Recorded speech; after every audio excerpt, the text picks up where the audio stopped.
Good evening, everyone. Welcome to the LFC Transfer Room. You're with Dan, Mihai, and American Dan Yu, as you can see down here.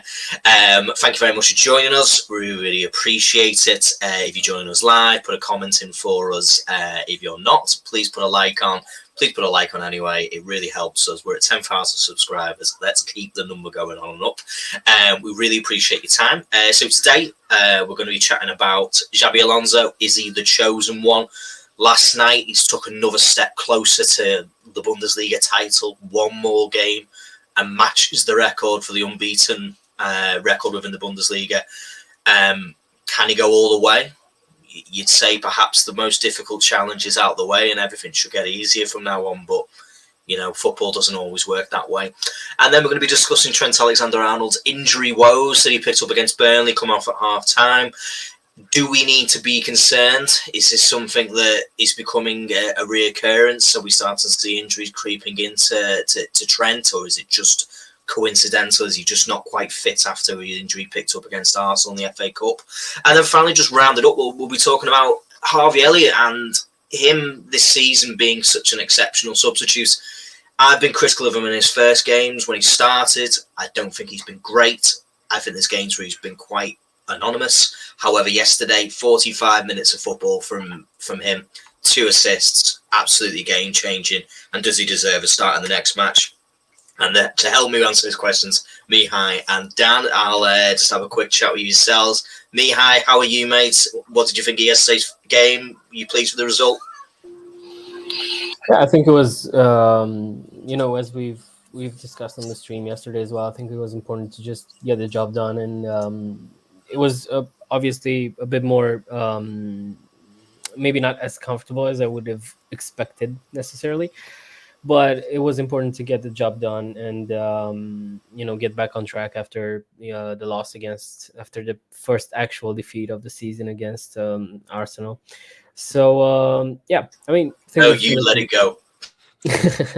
Yeah, I was just... I debated whether or not to say that, but yeah. Yeah, I think it was obviously pretty good. It was a good performance overall. I think in some moments we did look like it just. I thought that Burnley surprised us, maybe with the pressing, maybe with the speed that they've played with. I think they've had quite a few good chances. I think Elliot made 1 or 2 one-on-one saves, so that could have gone differently. I think.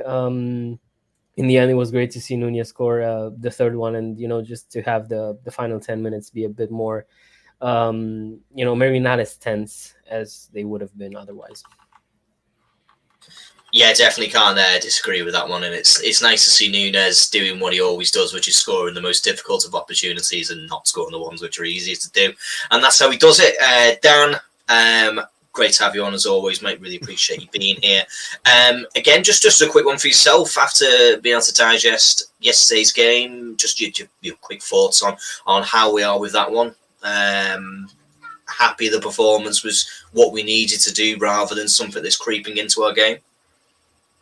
Well, I mean, I think a quick corrections in order. I mean, we still haven't lost a game in the league with 11 men. We actually lost against Arsenal with 10 men. Now, it's technically true. Like Konate was sent off, and Gabriel probably should have been sent off against Nunez. And granted, it was 3-1 at that point, so I'm not saying we would have came back, but Konate doesn't get sent off. You never know. Like we've scrapped 2-2s and 2-1s, in games that we probably shouldn't have won, like Palace. I mean, the performance was not great overall. Let's be completely honest. I think it was very much a performance in which you saw a team that, has had like niggling injuries. They've had the flu or the cold.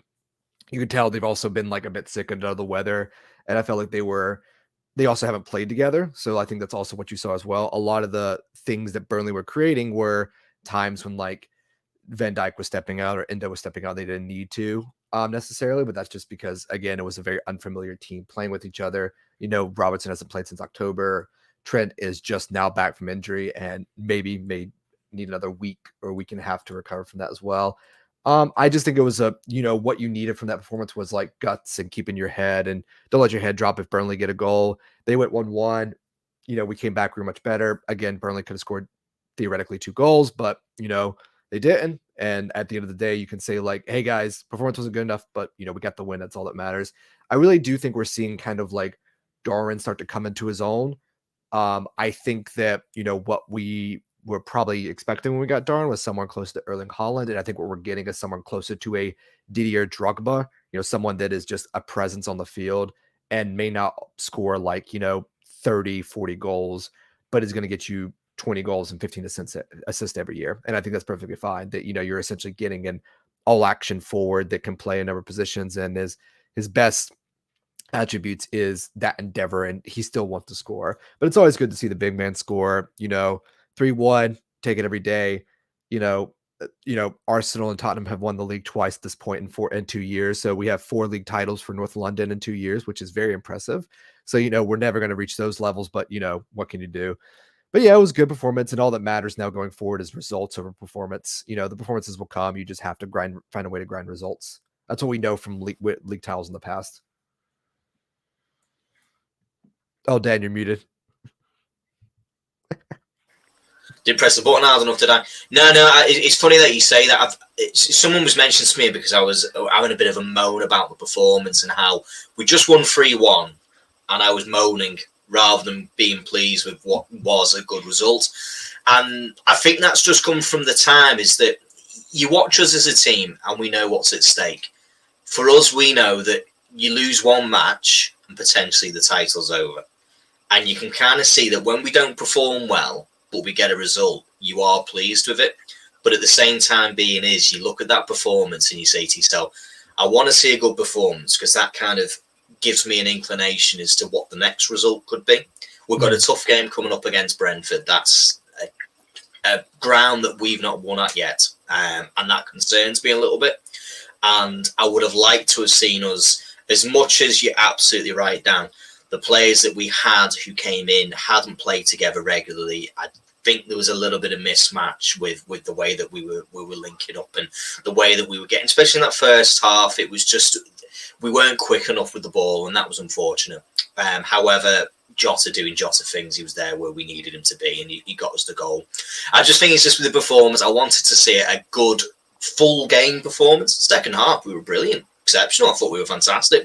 We allowed some chances which I wasn't very happy with, and I think on another day we would have conceded potentially at least one, perhaps two.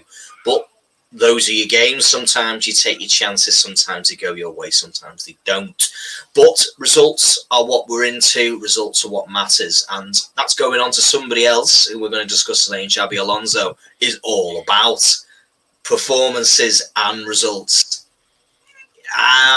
For those, obviously, John's putting there saying, "Did you see his comment here? Did you see the Bayern game yesterday? Bayern got proper battered." Yes, they did, and it's something that they're not very used to in any way, shape, or form, especially by a new upstart in Xabi Alonso. It's not working out well. Is it the curse of Spurs coming to haunt Bayern Munich? Is it not the club, it's the players? Or is it just every time you go to Spurs, eventually you don't win things? Xabi Alonso, boys, is anybody against me? Is anyone willing to put another manager forward who they're going to say it's him before Xabi Alonso? Or is everyone a very, very far second? Mihai, tell me, are you on the Xabi Alonso train, or are you still open to other routes for us to go around? Yeah, I think for me it was pretty, soon after Jurgen announced that he's leaving. I thought, like in the first 15 minutes, after news started to settle in, after I started to be able to breathe once again, my thinking was it's now Xabi Alonso or just no one else. For me, I don't know. It's just I don't want to be, no one's going to be the manager. They're going to take turns. Yeah. Managing. They're going to just manage the club themselves. down. We're not doing it anymore. Yeah.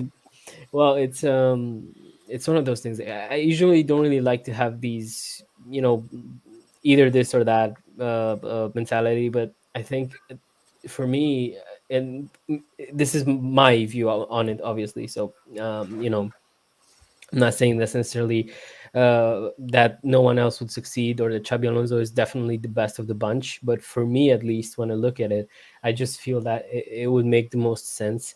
Now, it's not only his past and the fact that he's a Liverpool legend, but it's also the fact that it's just so soon into his career as a manager, and already to the sheer dominance. And I mean, okay, maybe Bundesliga is not necessarily. It was a one-team league for a long time, and it was difficult to take the title away from Bayern, who just used to buy everything that's every good player, every good manager that's good internally.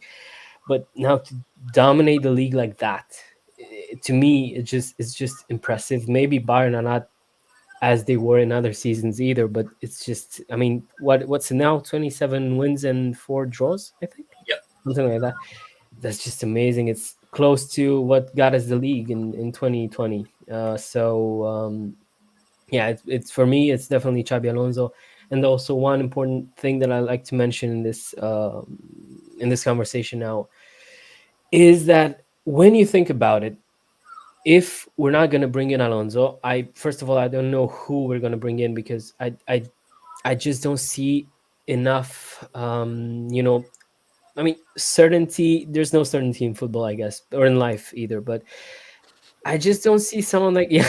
I'm the new Michael Owen. Okay, I get it. But I just don't see. I don't know what are the other names? Roberto De Zerbi, maybe Amorim, but Thomas Frank I've seen, but So no. yeah, too big of a jump. So yeah, realistically, I just don't see anyone who's close to doing what Alonso is doing. And on the other hand, when you look at it, it's the patience that he would have and the backing of the fans and the fan base. Because if Xabi Alonso comes in and he doesn't win anything for the first 2 seasons, I would still want him in. And if the team is obviously looking good, then I'd still want him in. And I feel like the majority of the fan base would feel the same. But if it's someone that is not necessarily related to Liverpool, who wasn't here before, who's doesn't have the connection with the fan base, I feel like in 6 months' time, if we don't see good results, because we've been spoiled in these past few seasons, I feel like some of the fan base would already get a bit frustrated, and I just don't want to see that either. So I think Xabi Alonso makes the most sense out of them all. No, definitely.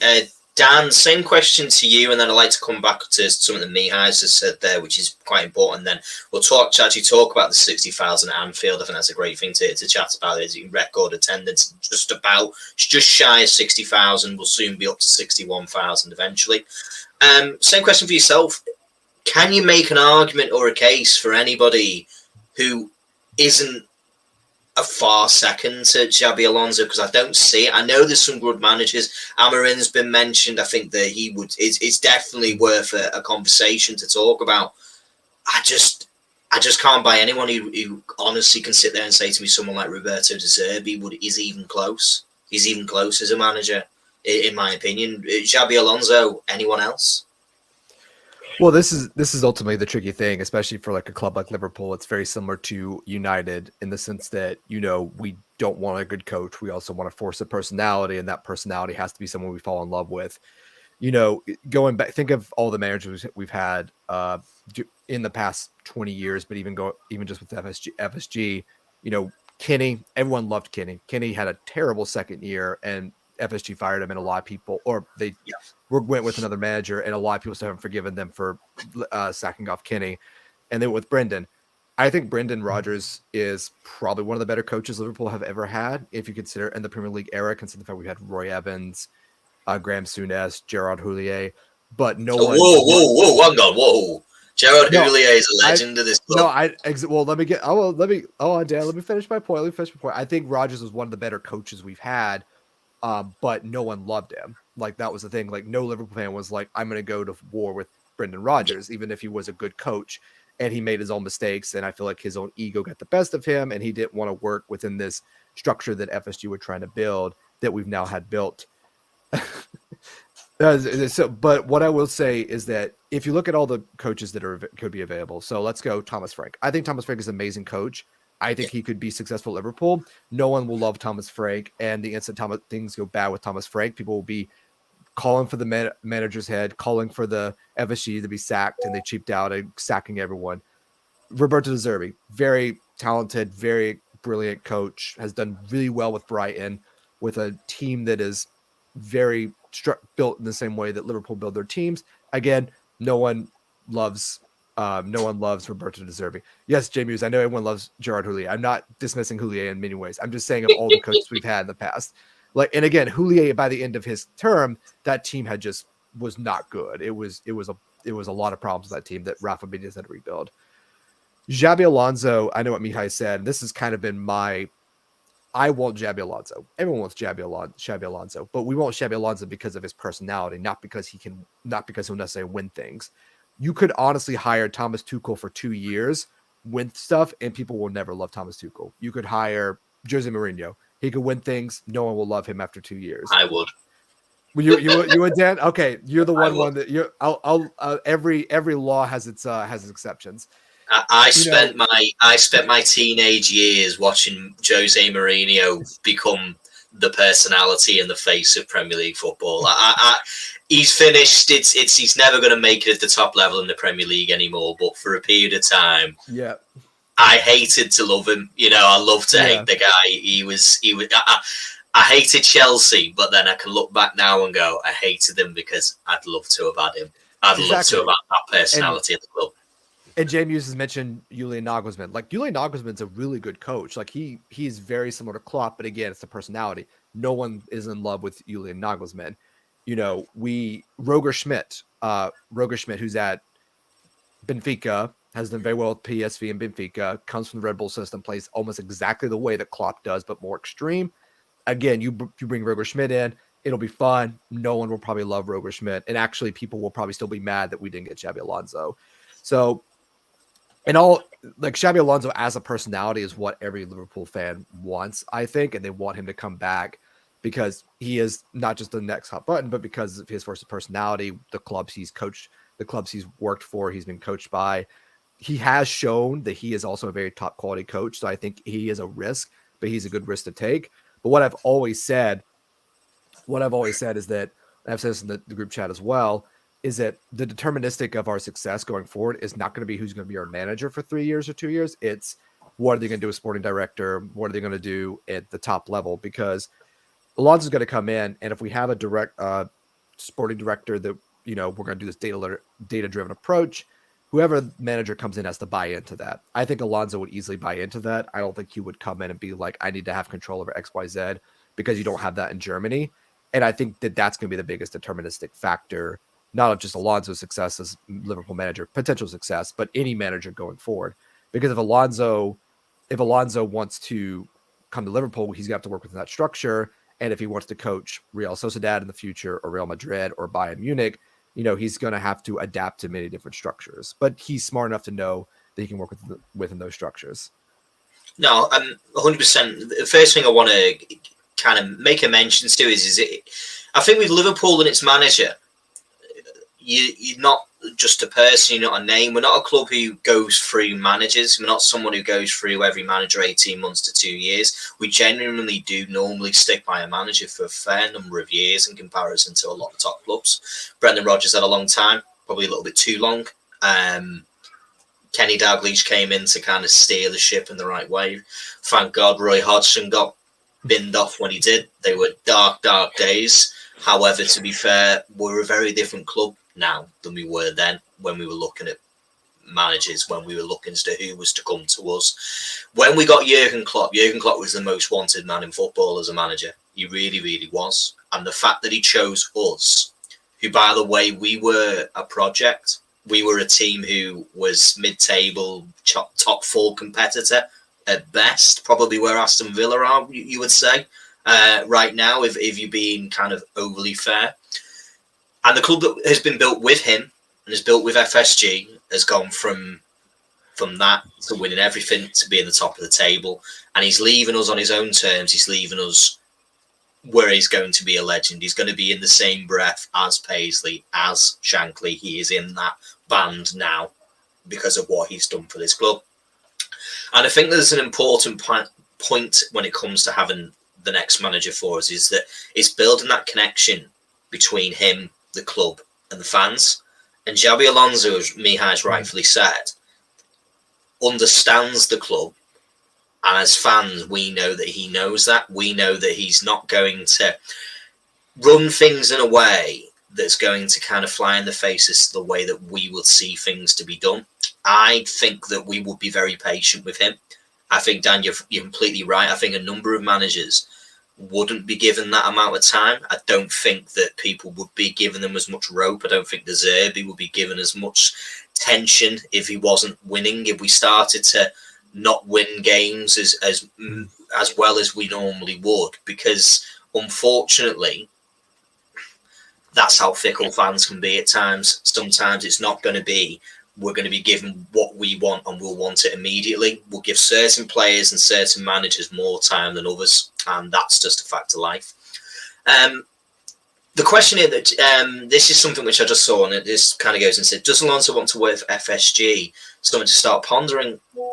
I know we have some people who aren't big fans of FSG, and I understand that.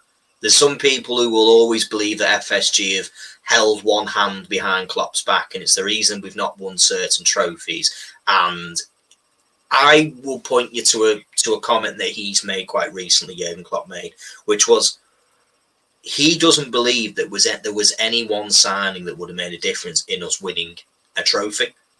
We wouldn't. The Champions League number 7 wasn't because we didn't buy enough players. When we played in Paris, that wasn't because we didn't have a good enough team. It's because, unfortunately, we couldn't finish our dinner that day. It's as simple as that. The Premier League, when we come up against Manchester City, the 1-1-5ers, who knows what could have happened if we weren't up against a team who was getting charged with breaching FFP, and who knows what that will come about when the day comes and the court cases get seen and we see as to where we are. I don't think that FSG are a club who now don't spend money as an ownership. We do. They've proven that we will. They've sanctioned £65 million deals up front for Dominic Szoboszlai, paid for Alexis McAllister. They've gone out there and we went out for the Caicedo deal. We got the better player in Endo in the end, so they're just geniuses at the same time, and ruined Chelsea's financial structure in the meantime, which is fantastic. I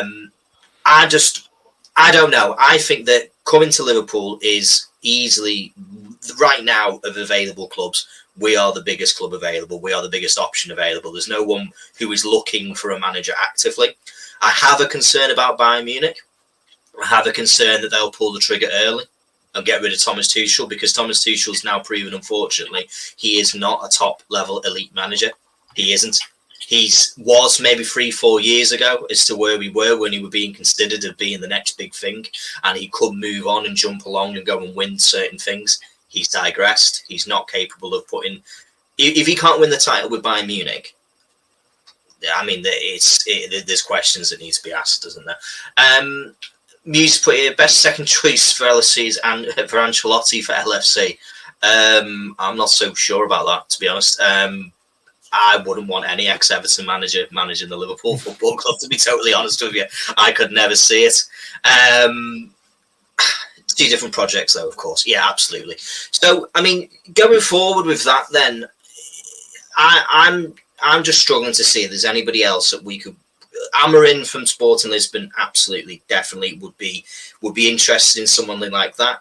My problem now is that I'm looking at what Alonso's doing. I'm looking at what he's achieving. He's answering the questions that are asked of him. Is this whether or not, is this, a one-off occasion? I don't believe it is. I believe that this is a manager who's able to coach a team of players who, on paper, are not what we have available to him. Bayer Leverkusen do not have the same level of money that we do. They also don't have the standard of players that we have. And I have a feeling that we would continue to carry on and doing well with him. Something that Paul's was put in before, which is I wanted just to throw out to yourselves, and this is an interesting comment which is well worth looking at. Playing devil's advocate here, would we be calling for Gerrard to replace Klopp if he had remained at Rangers? I'll answer that and then I'll just go around the room.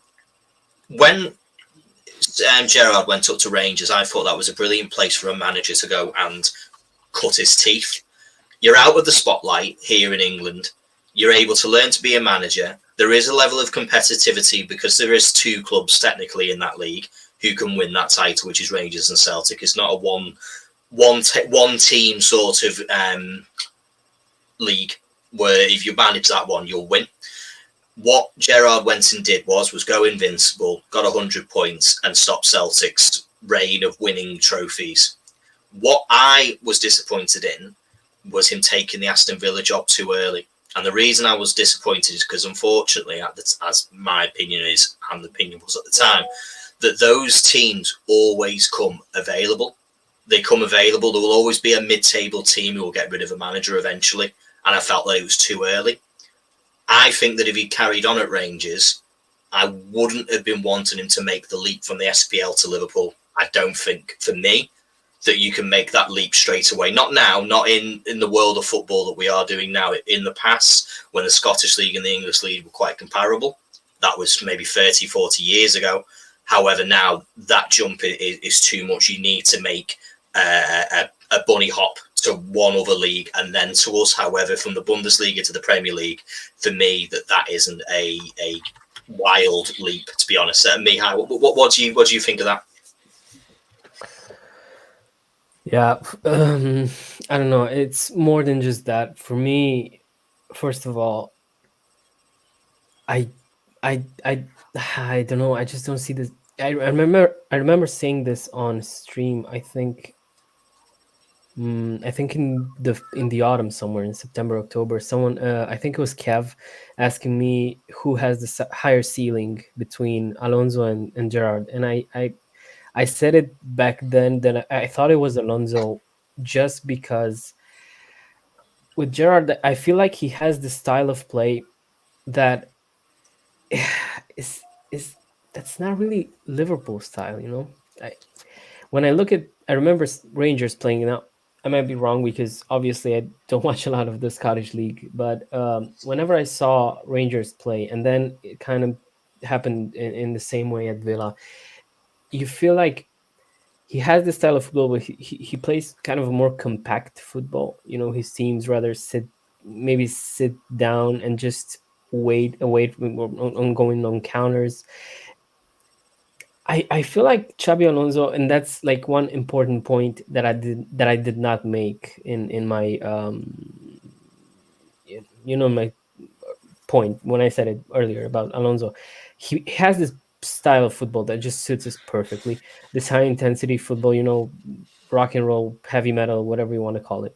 I think Gerrard does not offer that necessarily, and I do not know if he's capable of doing something like that. And now, for me, this is a worry because obviously, I think everyone kind of dreamed about Stevie G coming back and being our manager one day, but I am honestly starting to think whether or not he's gonna get there at some point, because up until now I don't think winning the league with Rangers in the manner that it was done was as impressive or impressive enough for me to say that I want him to take the job, maybe even in the near future.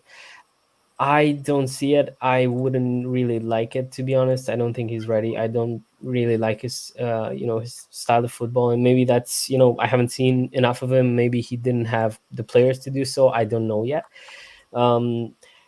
What I wanted to also say, and I've seen in the comments, I think Jamie said it a bit earlier, was there was a name that I forgot to add to the list, and someone that I don't know if it's recency bias or not, that's not as impressive now, but to me, Nagelsmann was also a manager that kind of at some point he looked like he could be the next manager for us, with the way he played, his teams played.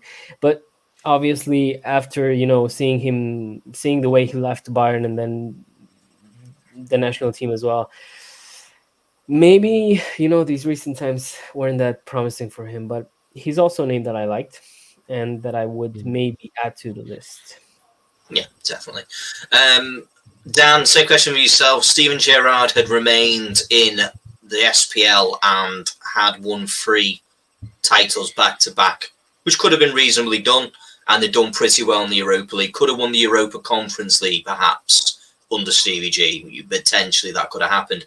What would your opinions be of Gerrard coming to Liverpool? Would you have been happy with him making that jump from that league based on that information, or would you have wanted him to go somewhere else to prove a point? I mean, honestly, like if he had stayed for another 3 years, won some more handful more trophies, been more competitive, maybe developed a more of an identity as a manager, I think a lot of Liverpool players would be like, it's Gerrard or Alonso, and they'd be happy with both. I do think that Gerrard has an issue that I think a lot of former players have that Alonso doesn't have, which is that Gerrard kind of came in and said, none of you are good enough. I'm going to get players who are good enough, which is not a good thing to do when you walk into a job and you're trying to make them better. You can see with Alonso, he took a very underperforming team at Leverkusen and just built on top of it. Said it's like, you guys are not playing good enough, but I'm going to make you play better. So I'm going to coach you and make you better. Gerrard very much came in with like the Mourinho mentality. I think he very much adopted a Jose Mourinho mentality of which is fine because he used that at Celtic, but he didn't adjust that for Villa. It's like, you don't come into Villa and call out Tyrone Ming and say, you're crap, I'm going to get rid of you.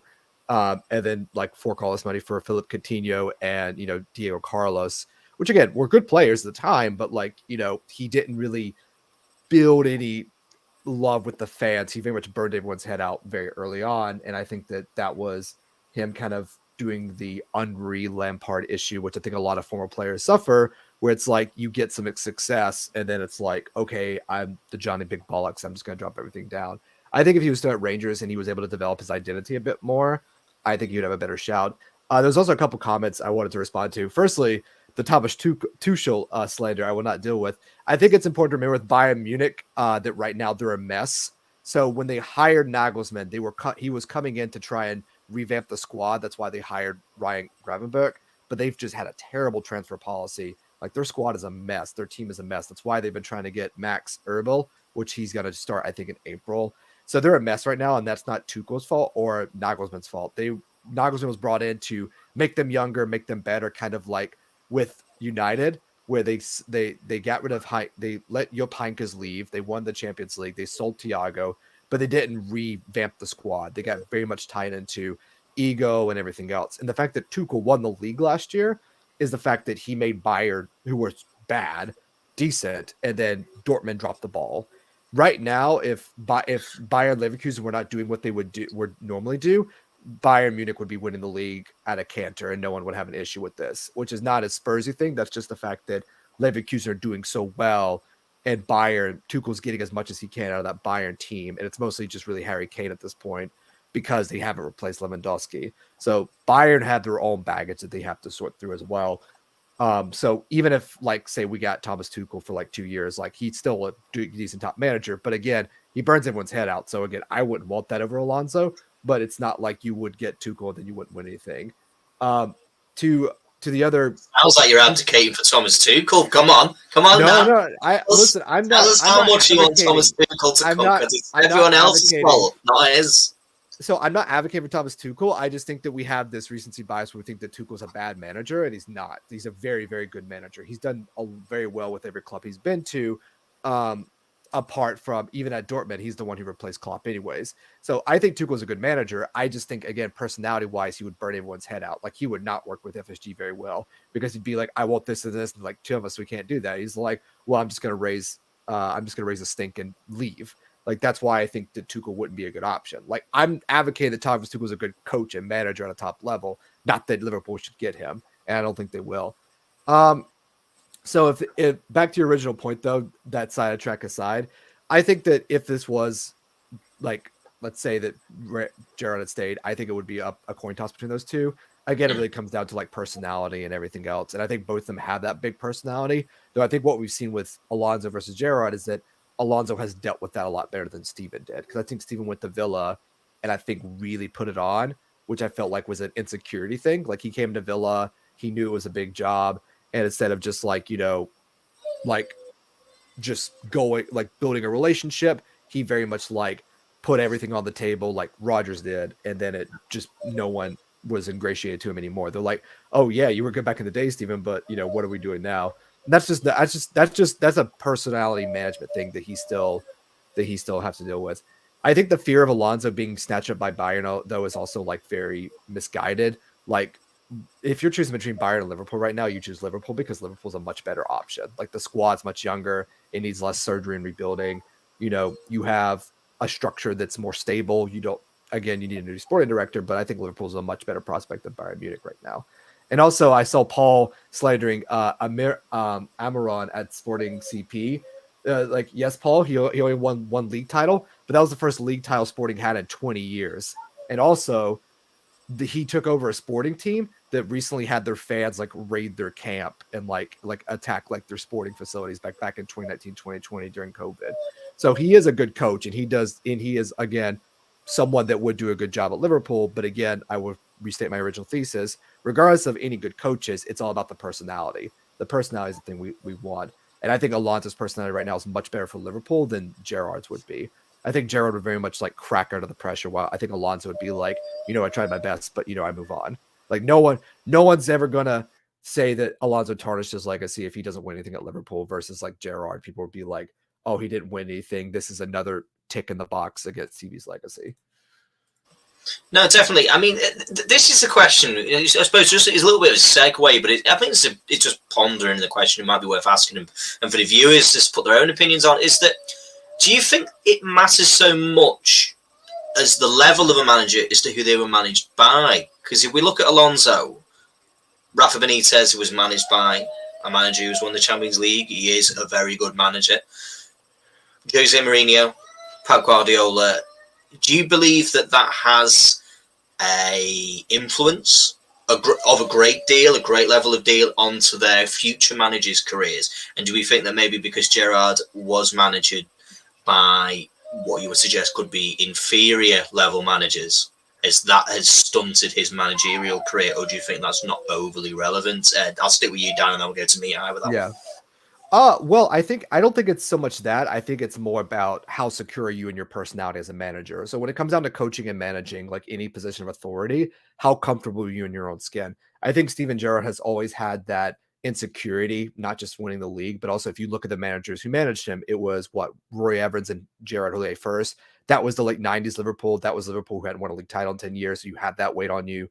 You then get Rafa Benitez. Again, Benitez is someone who always found something to criticize, even if you did 90% things like right, which doesn't endear you. He then had Roy Hodgson, which again, I think is a good way of telling you what not to do. Then he had Brendan. So then Brendan, again, someone who was very intellectual, very smart, very talented coach, but again, massive insecurity. The only one that was actually very secure in their personality was Benitez, but again, Benitez fought with the ownership. And I think Gerrard, as a person of authority and responsibility, I think always feels a need of like a bit of insecurity that he needs to put himself out there. Well, Xabi's never had that. One, I think is the fact that Xabi's dad was a coach, so he grew up with that. Two, like he's never really he was at Sociedad. He didn't come through the youth ranks of Liverpool and have that responsibility. He came from Sociedad, had a much different experience, came to Liverpool, won, went to Madrid, won, and again had Carlo Ancelotti. So he was able to learn from different intense managers who had very distinct personalities. They were very secure in who they were as people. Then goes to Bayern with Pep Guardiola. Then, after Pep, goes back to Sociedad, takes the B team of Sociedad, takes them into the second league, a youth team playing men's football. They lose, obviously, but again, he's very secure in himself as a person. And I think that's more of what tells you, where I don't think Gerrard has ever managed that. I mean, look at him right now. Like he's literally in Saudi Arabia coaching a mid-tier team, El Ettifaq as well. And again, I'm not saying that he can't go there and figure himself out, but I feel Gerrard in many ways as a manager is just like that insecurity. And I saw Jay Muse mention that would he be a spokesperson like Klopp? Absolutely. Alonso's already spoken up about the women's team in Spain when very few managers did. And, he's, again, that very secure individual. He would very much be an advocate. He knows Liverpool very well. And again, he knows people who are working at Liverpool, like Thiago Alcantara he played with. Who else from Bayern did he probably play with as well? I think it's just Thiago right now. But again, like, as a man, as an individual, he's just more secure. And I think that's the big thing that you need as a top level manager. Apart from everything else, not just who coached you, but how do you take their ideas, make them your own, and not feel like insecure? Because remember Rodgers, he stole Mourinho's idea, tried to claim it as his own. like the letters thing as like a motivating factor instead of like, you know, coming up his own spin on it as well. So that's, I think, the biggest determining factor for Xabi rather than the managers that directly coached him, if that makes sense. No, definitely, yeah. Mihai, same question for yourself. Do you feel that the managers who have managed you as a player has a great deal of influence on the quality of a manager that you may become in the future?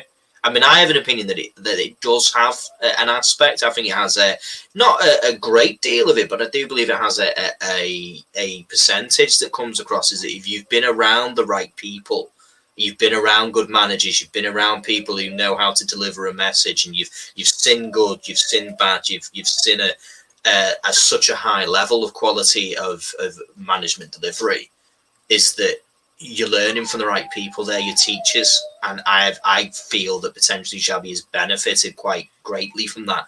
Where had Gerrard done the same, perhaps maybe he would have been a more advanced manager by now, rather than better. What do you think of that? Yeah, I think it's just as important to have good role models as well as bad ones, because I think you can definitely you can definitely see mistakes that have been done by others and how they've impacted the group of players. Because if you're a manager, you may not always know exactly how the players feel, or maybe they have their own, especially if things are not as good as they could be. Maybe they're going to start and talk between themselves, and then obviously you can see how bad managers impact a squad. So I think obviously for him, he's worked with some amazing managers, during his career, and that definitely has developed him into quite a player and into quite a manager as well now. And yeah, I do, and as well, I wanted to respond to what Jamie, you said, and Dan addressed it as well. I think Xabi Alonso, I think being here for a while, as we've already said, I think he gets the culture of the city of Liverpool as well, and that's a massive part of the job as well. I think realistically, I keep seeing things whenever you saw players take the knee in the past season. You see people on Twitter complaining that politics is no place in football. When I mean, I'm sorry, but they're just a big part of football as well. They're a big part of our lives, and they're obviously going to be a big part of football. You maybe saw it at Everton, when they appointed Lampard, and he kept on saying how he votes for the Tories. Like, it's not part of the city, of the culture of Liverpool Football Club. And if you have values that are aligned with the club, you're gonna have a way better life, and you're gonna have the backing of the fan base. And if you don't, what are you even doing here? I just, yeah, that's my opinion on it. Oh, definitely. I think we made some really good points there. We'll have one more, just a bit more discussion. I want to move on to the Trent injury situation, if that's okay, guys. I really appreciate Jamie. I really appreciate Paul, and anyone who's watching. Just putting your words in, because it helps us, to develop the conversation, help us to be able to, discuss situations like this, and to be able to not feel so scripted. Because I have a little bit of a script. However, we've been able to have a really good conversation surrounding, some of the things that have been brought up with there, and something which I think is right. I think Xabi Alonso, if you ever watch any of his interviews and the way that he conducts himself, that's what really endears me to him as a manager, is that he would be an ambassador for us as a team. He would be somebody who represents who we are. I don't think that Thomas Tuchel would. I'm not kicking him down there, Dan, but I just don't feel his personality, the same as Diego Simeone's personality, I don't think would marry up with us as a club. I don't feel that they fit for certain teams and their fan bases and what's been built. And I look at who we are, and I just think that Xabi Alonso right now, just as to who he is, I feel that he is the right man for the job. And I completely agree with what Dan says, is that Bayern, incredible club, incredible history. However, with where we are now, we are the bigger proposition. We are the bigger club to go to, and having that would be really, really important for us to have. So the next kind of question I want to kind of just go into before we move on to the Trent situation is the system. Someone's put in there, I think it was Paul. Paul's put in there that they play with 3 at the back. They play a 3-5-2 system, don't they? Which is something, or a 3-4-2-1 system is the 2 systems that they normally work over there. I have a feeling myself. I have a feeling that Xabi Alonso would continue to play with what we have available to us. And I don't feel that we would immediately, in the short term at least, see a development of the formation changing completely straight away. I think that may take a transfer window or 2 for us to then bring in the personnel, perhaps, who would be able to conduct that work. Just a quick question. So that formation aside there, Dan, you seem to know a lot more about this than maybe I do myself, especially surrounding the Bundesliga. Do you think that we would change the formation immediately, or do you think we're just going to be able to come in, use the tools that he's got available, and then develop that team into what he has done with Bayer Leverkusen? I don't think he would change it to a back 3 immediately if that's what he wants to do. I think Xabi Alonso is someone who recognizes that you don't need to come in and just say that this is my shape, this is what we're playing, we'll move on. I think people forget that Klopp, when he came in, never played with a 4-3-3, even though that's what he developed. He always played with a 4-2-3-1 or like some combination of a 4-4-2. I think if Xabi Alonso came in, he would probably do something like where it starts as a 4-3-3 and then eventually shifts into a 4-3-3-1 or 4-4-2. Like if you're a manager, if I was a manager, I was coming into this team, I would not play 4-3-3. I would play some combination of like a 4-2-3-1 or a 4-4-2, because that's essentially what Arsenal play. Arsenal play a 4-2-2-2. City play a 4-2-2-2. With a back 4 is essentially like 4 center backs, give or take. That's essentially what Arsenal just played at West Ham, and they won 6-0. So I think Xabi would kind of come in and just the shape itself doesn't really matter that much. I know that we get so caught up on formations because we all play FIFA, we all play Football Manager, but that's the shape is just a starting point and a reference point. It doesn't really matter beyond, how do we set up and where do we move to as well. I think you could see something where Xabi comes in and we're playing 4-4. If hypothetically Xabi Alonso comes in by August of 2024, we're playing 4-4-2 with like Darwin and Salah and like a right wing of like, Dominic Szoboszlai. It's like a midfield pairing of like McAllister and some other player. And on the left, you have Luis Diaz as like a left mid, left wing. So, and that's just hypothetical, but I think we'll probably see a lot of experimentation. I don't think he's going to come in and play a back 3. I'd be very surprised if he tried to come in and just like say, we're going to play a back 3. And I think he'll develop whatever shape in formation he feels like works best with him. But I don't think he'll really transition to a back 3 or a back 5.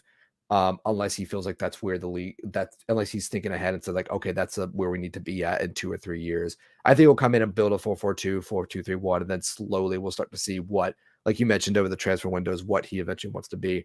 But I think that's what he's going to come in and play as. No, excellent. That's fantastic. Right, brilliant. Okay, just to help us go into the next segue. Trent's injury. It's becoming a little bit concerning, guys, isn't it? That he seems to be picking up a couple of injuries that just seem to be keep creeping back into him. And it does worry me a little bit with looking at, he's 25 now, he's coming into his prime, he's coming to his pomp. The knee injury, we were told, wasn't as serious, thankfully, as we thought it was. Unfortunately, he's had to come back. I said on a previous stream when he played the Arsenal game last week that I didn't think he was quite ready. I didn't think that the club was ideally looking to play him for as long as they had done.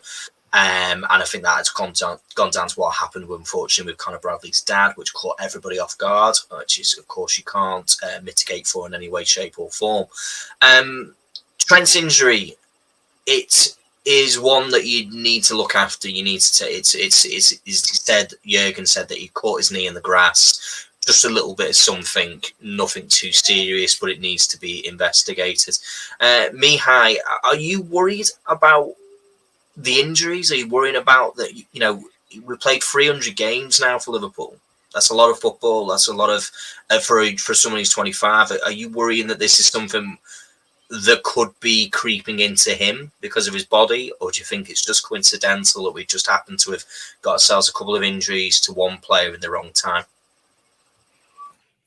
I don't really see Trent as the kind of a player to be necessarily injury prone. I think we've seen it, over the years. I mean, okay, he's still young, to be fair. So, I mean, I guess you could never know what happens when you get into the final stages of a career. But now, obviously, he is 25, so he's either in his prime or coming into, like, I still don't know. We've seen so much from him already that I'm curious if he can top that. But yeah.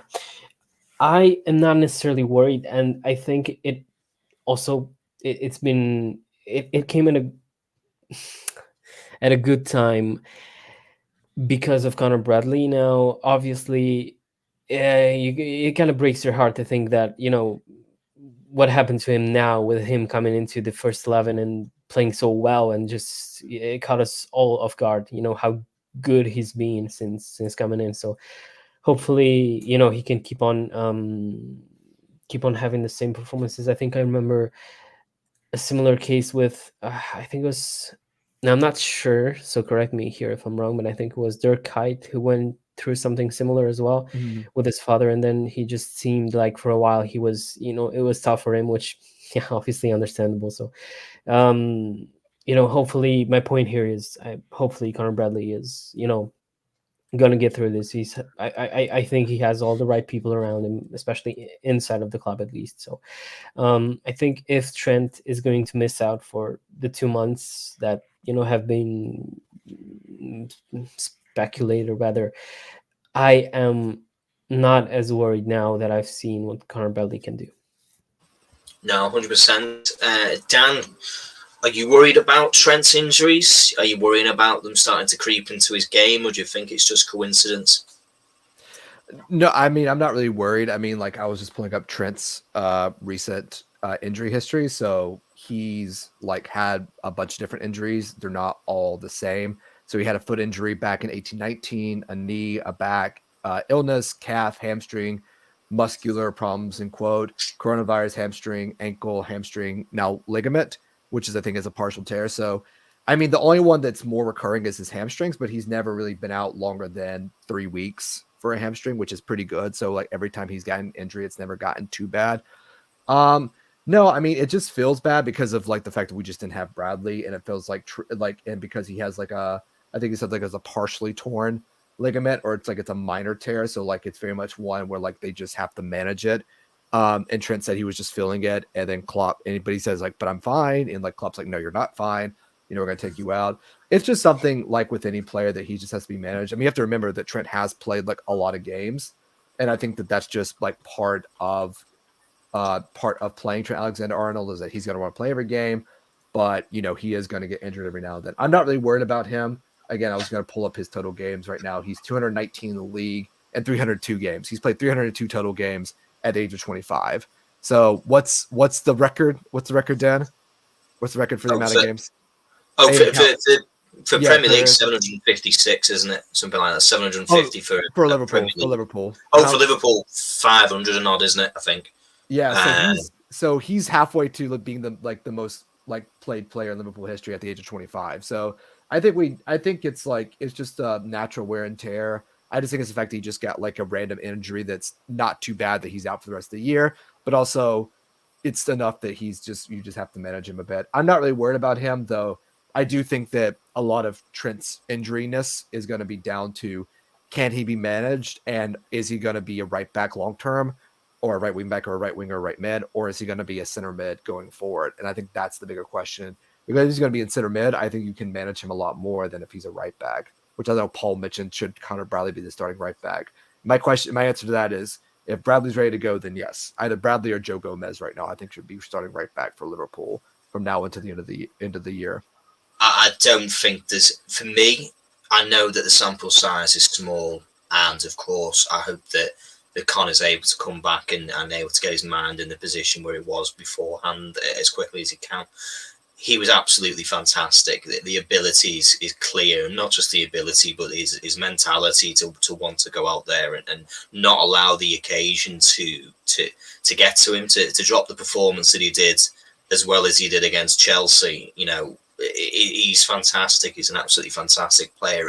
And for Trent Alexander-Arnold, I think there was something that was said now. He's 25. He's coming into the prime years of his career as it was. I mean, it rightfully said that Mihai is can he get better? Like, could he get better? I mean, I'd like to think that that's possible, but he's been incredible, from being 19, 18 years of age. You would maybe perhaps want him to go into a midfield. You maybe want him on the ball, and his job is to get that ball into the box and pinging balls into the places to create the assists. I don't want him to be defending. It's actually the last thing now, really. I think there's better players already in our team who are capable of doing that job for him, and maybe we should be looking at bringing him in, into that midfield situation. And I don't see there being an argument against it. The injury situation is concerning, of course. It is a concern for me, because I didn't think he was ready when he played the first game against Arsenal. I think that came out as in his performance, and then we saw he had a week off, another week sort of rest, and the first 45 minutes, we saw what he's capable of. We saw some of the balls he played, even in a very poor 35 minutes of football from the team. He played some fantastic balls that really did, make a big difference. Shows the quality that he has available to him for us. I just think that we are going to have to be really careful on managing him. We're going to have to be able to manage him right now. A knee injury is a very serious one. Even the most minor level ones are ones we need to be careful on, because we've got some really big matches coming up. I'd like to think he'd be available in 2 weeks. There's no update from what I'm seeing right now from the club to say how long he will be out for. If it's any amount of time, I actually probably wouldn't want to see Trent playing any football between now and the Carabao Cup final. That's my personal opinion. I think that we have the tools available to us to be able to get to that point without the requirements of Trent Alexander-Arnold in our team. Hopefully Dominic Szoboszlai's available for the next match. Fingers crossed he will be able to give us that little bit of extra cover. Salah, he's teasing on Instagram with his pictures. The guy doesn't seem to stop resting his training and every single day.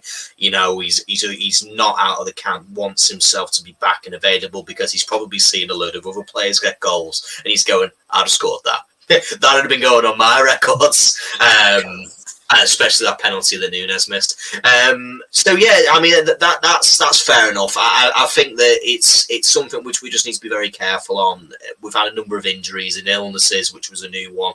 They came and thankfully didn't bite us on the backside this weekend. Someone who was available to us and perhaps on another day should have started, but I don't think he should. And Harvey Elliott, he is 20 years of age. Been with us for a long time, it would appear. He's played some really good football this season, and his best football, in my opinion, has been when he comes off the bench. I can't recall a game when he started where he's actually been influential and has had what you would say is a good game. I've watched them all, and there hasn't been one. However, I can recall a number of very good games that he's come on as a substitute. The first one that rings a bell was against Wolves when we were up against it after the international break. Came on second half and had a goal taken away from him for a massive deflection. However, he was important within that game. Yesterday's game comes on, gives us 2 assists. He was the difference. He was the catalyst. He was the one who was willing to make the runs, make the right passes when the rest of the team weren't looking like they were going to do that one. Mihai, Harvey Elliott, Brentford next week. Dominic Szoboszlai, let's say he's fit.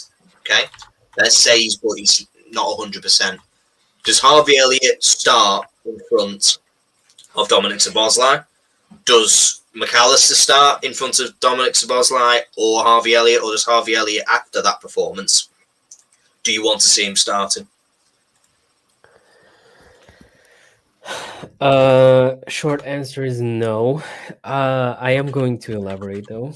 I think still if everyone's fit. Now I don't know if I have to mention Thiago as well, because I think obviously at some point. Who? Who's I don't know who the you're guy? talking about. Yeah, who are you talking about? like, literally, you don't even know who's playing for us still. Those 13 minutes this season's what we all waited for. Yeah, but realistically, so let's say everyone but Thiago is fit.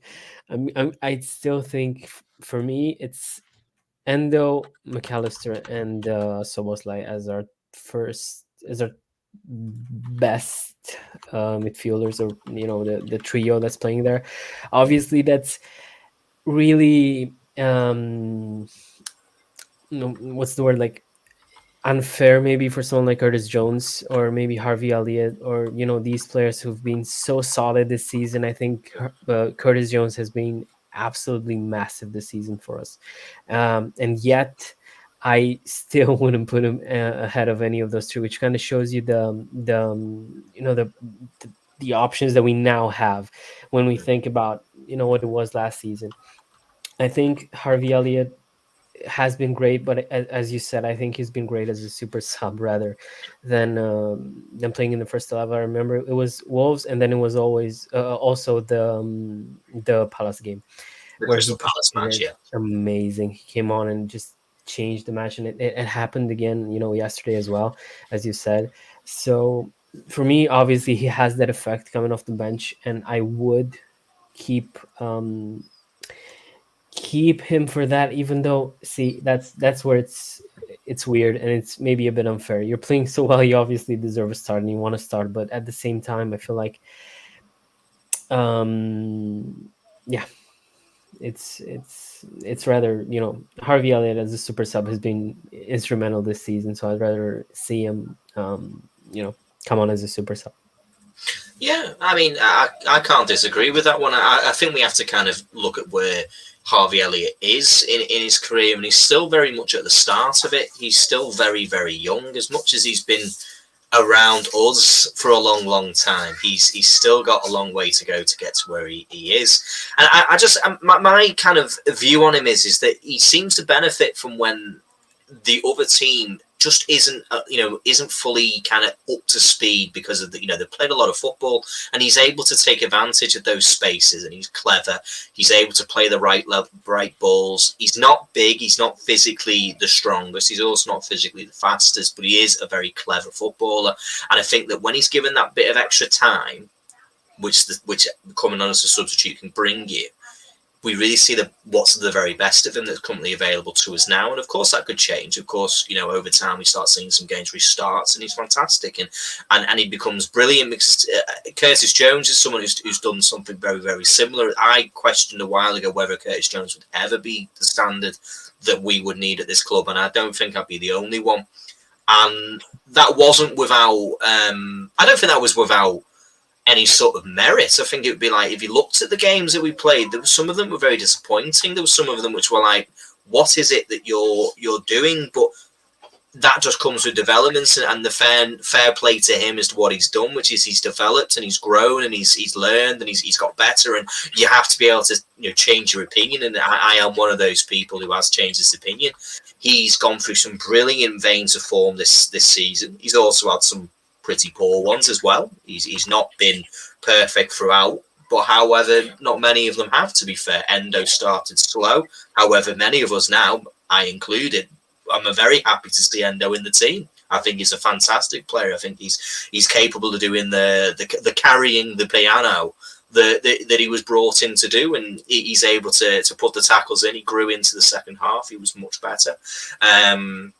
Dominic Szoboszlai started like a rocket out of a cannon, didn't he? He was fantastic from the start, and he's slowed. And I've said a few times on this stream is that he's played a lot more football than I think he was ever used to, and we didn't take enough care with managing his minutes. I look back at some Europa League games that he played. I look back at some of the League Cup matches that he played that I would have liked to maybe have said that we could have given him a rest. However, he felt that he was capable of doing it.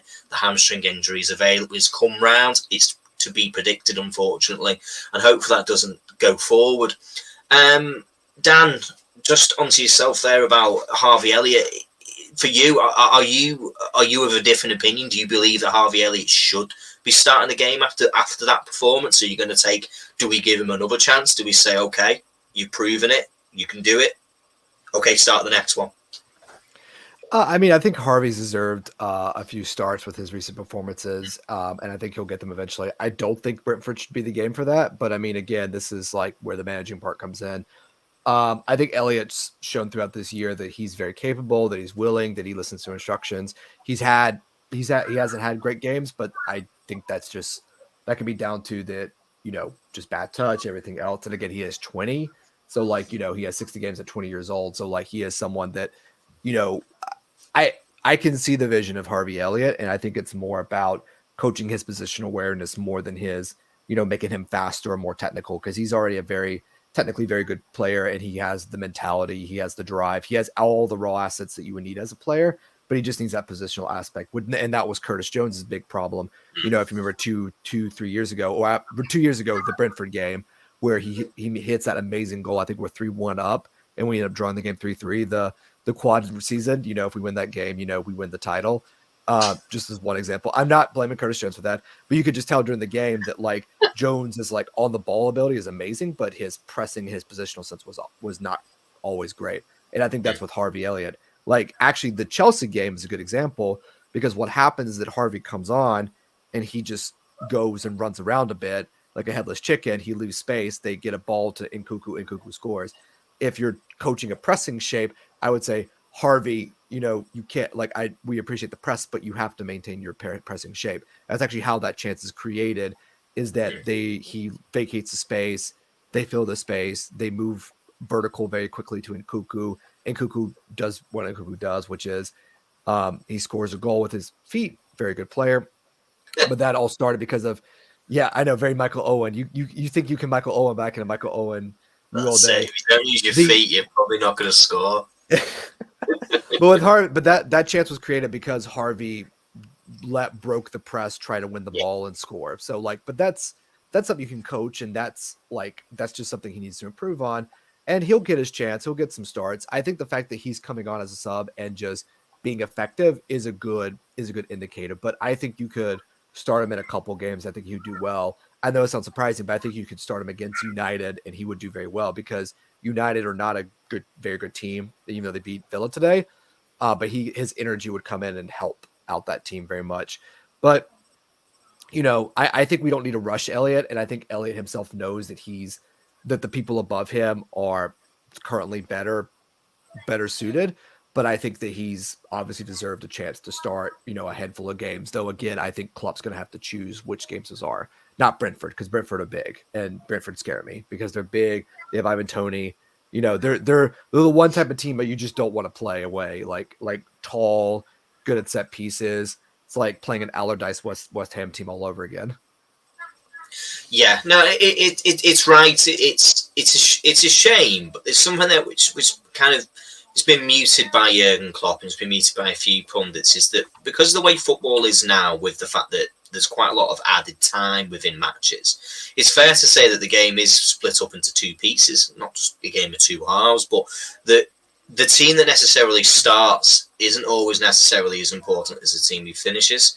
It doesn't matter that because you start a match doesn't mean that if you're coming off the bench that you're not in the first team. Is that the first team is now made up of up to 16 players with the 5 substitutes, that it's not 11 anymore, it's 14, 15, 16, especially with us, because we make so many changes, that it could be fair to say that it's easier to sell you being on the bench now as an important role, as being something which is like, you may not be starting today, but that doesn't mean that I don't have the faith in you. Is that I believe you have the skill set to be able to take advantage of a team in the final third of the game, in the final 30 odd minutes of football, starting from the 65th minute, is that you are going to be capable of taking the most advantage of it. And I look at Harvey Elliott as somebody who is a specialist at that, who's capable of coming on, and he came on early in the second half. We don't make many half-time substitutions as a club. We don't normally make those decisions, but of course this came with an injury to Trent,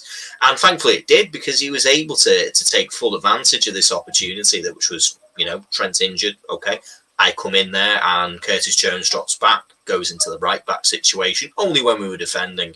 But because we had so much of the ball, genuinely he was more, a right midfielder, right winger, really, to be honest. And he took full advantage of it. But yeah, I don't feel that Elliot is going to be able to start those games. Brentford, completely, you're right. They're a big, strong team, and a player like Elliot is just going to get bullied around that midfield.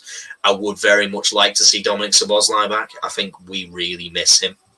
We really do miss what he's capable of doing, not just on the ball and what he's capable of doing as an output player, but what he does off the ball. He's a brilliant presser. He's brilliant at winning the ball back. He's brilliant at being able to do a lot of the hard yards, a lot of the stuff which kind of goes unnoticed because, he's also capable of doing some really brilliant stuff.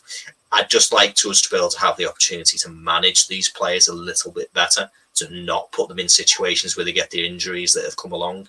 So Dominic Szoboszlai is not going to get a lot of break when he plays for Hungary. He's the captain of Hungary. He played all of their matches for when they had the international breaks, which, to my disappointment, I was hoping that they would be able to then go through and he could have a bit of a break because he looks like a lad who could do with one. But yeah, no, I think that's a fair one. And yeah, we've just done an hour and 10 minutes. So it's a little bit of a longer one today. I want to thank everybody who's come along to put a comment in, who's watched, anyone who's come and watched not live. Really, really appreciate you. Can you put a comment on? Can you put a like on? Can you subscribe to us? It's really, really important to us. Guys, Mihai, Dan, thank you very, very much again for joining me this Sunday evening / morning or wherever you are in the world. I really, really do appreciate it. So for everyone at LC Transfer Room, thank you very much for joining us, and we will see you tomorrow 7:30 for another show. Thank you very much. Take care, everyone. See you now.